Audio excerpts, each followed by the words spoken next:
শুভশ্রী প্রতিদিনের মতন আমার রান্নাঘরে আবার একটা রেসিপি নিয়ে হাজির হয়ে গেছি। আপনারা কেমন আছেন ফ্রেন্ডস? আশা করি আপনারা ভালো আছেন। আপনাদের ভালোবাসায় আমিও ভালো আছি। আজকে রেসিপিটা করব ঢেঁড়সের ঝাল।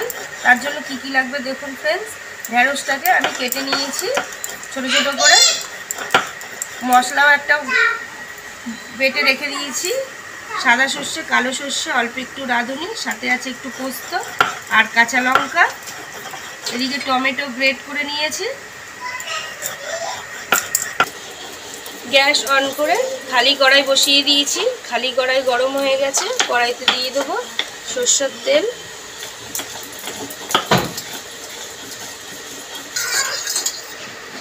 তেলটা গরম হয়ে গেছে। তেল গরম হয়ে গেছে। আগে থেকে যে কেটে রেখেছিলাম ঢেঁড়সটা, সেটা ধুয়েও রেখেছি।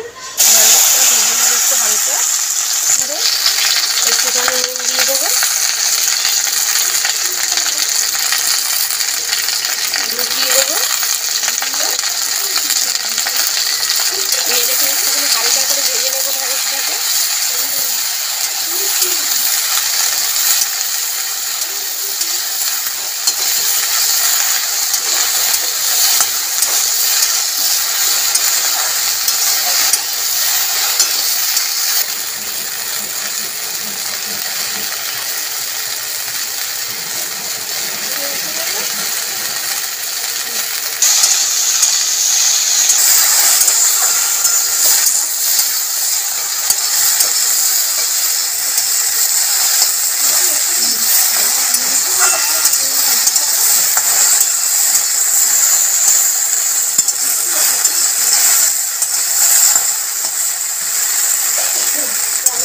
নিয়েছি। এবার আমি এটা নুন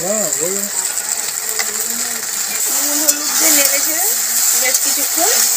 এবার হালকা করে ভেজেও নিয়েছি। এবার এটাকে আমি নামিয়ে নেব।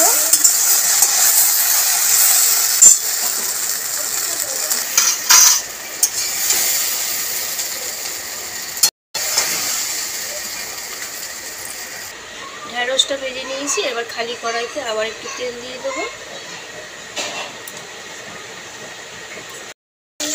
একটু ফোড়নটা ভেজে নিয়েছি। আগে থেকে টমেটো গ্রেট করে রেখেছিলাম, টমেটোটা দিয়ে দেবো তেলের মধ্যে। টমেটোটা ভেজে নেব।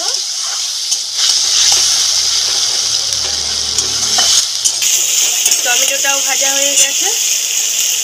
আগে থেকে যে আমি একটা পেস্ট করে রেখেছিলাম শিলনোড়ায় বেটে মশলা, সেটা হচ্ছে সাদা সর্ষে, কালো সর্ষে, রাঁধুনি, পোস্ত, সাথে কাঁচা লঙ্কা, এটাও দিয়ে দেবো।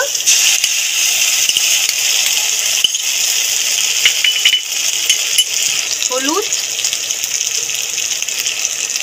নুন, মশলার মধ্যে একটুখানি দিয়ে দেবো মশলা ধোয়া জলও দিয়ে ভালো করে মশলাটাকে কষিয়ে নেব।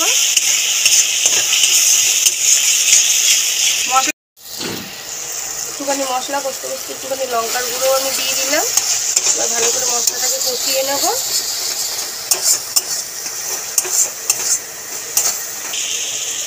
মশলা কষানো প্রায় হয়েই এসছে। মশলা দিয়ে তেল ছাড়তেও দেখুন শুরু করে দিয়েছে। আগে থেকে যে একটুখানি নুন হলুদ দিয়ে ঢেঁড়সগুলোকে অল্প অল্প ভেজে রেখেছিলাম, এই ঢেঁড়সটা আমি দিয়ে দেবো। দিয়ে মশলা দিয়ে একটুখানি কষিয়ে নেব। ঢেঁড়সটা মশলার মধ্যে দিয়ে ভালো করে কষিয়ে নিয়েছি। এবার জল দিয়ে দেবো পরিমাণ মতো।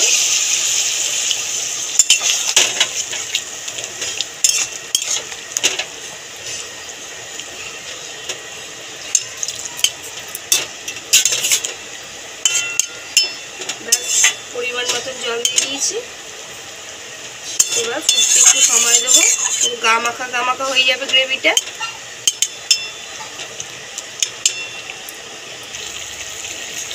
স্বাদ মতন একটু নুনও দিয়ে দেবো।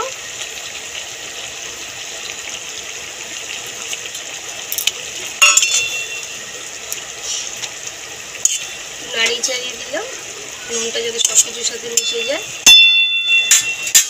ঢাকা দিয়ে রেখে দেবো কিছুক্ষণ। বেশ কিছুক্ষণ হয়ে গেছে, ঢাকা দিয়ে রেখেছি। যদিও আমি মাঝে মাঝে ঢাকাটা খুলে একটু নাড়াচাড়া দিয়ে দিয়েছিলাম। দেখুন গ্রেভি মাখা মাখা হয়ে গেছে। ঢেঁড়সের ঝালটা প্রায় হয়েই এসছে। নামানোর আগে আমি আর একটু দিয়ে দেবো কিছু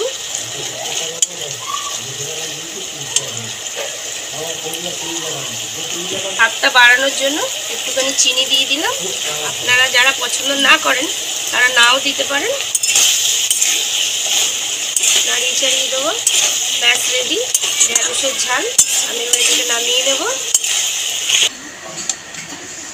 এই ঢেঁড়সের ঝাল খুবই ভালো লাগে ভাতের সাথে। আমার তো খুব প্রিয়, ঢেঁড়সটাই খুব প্রিয় জিনিস। আর এরকম ঝাল করলে তো আমার আর কিছুই লাগে না, মনে হয় শুধু এই দিয়েই ভাত খেয়ে নিই। এই রেসিপিটা আমার মায়ের থেকেই শেখা। ছোটোবেলায় আমার মা এরকম করে আমাদের করে খাওয়াতো, তাই জন্য আমিও আপনাদের সাথে রেসিপিটা একটু শেয়ার করলাম। একটুখানি এই সর্ষে পোস্ত, দুরকম সর্ষে পোস্ত, তার সাথে একটু রাঁধুনি আর কাঁচা লঙ্কা বেটে দারুণ লাগে। আমার রেসিপিটা দেখে যদি ভালো লেগে থাকে তাহলে একদিনকার বাড়িতে করবেন, এটা তো রিকোয়েস্ট করি আমি সব সময়। আর ভালোবেসে পাশে থেকে একটা লাইক শেয়ার সাবস্ক্রাইব করে দেবেন। ভালো থাকবেন, সুস্থ থাকবেন। Thank you. এই গরমে সবাই সাবধানে থাকবেন।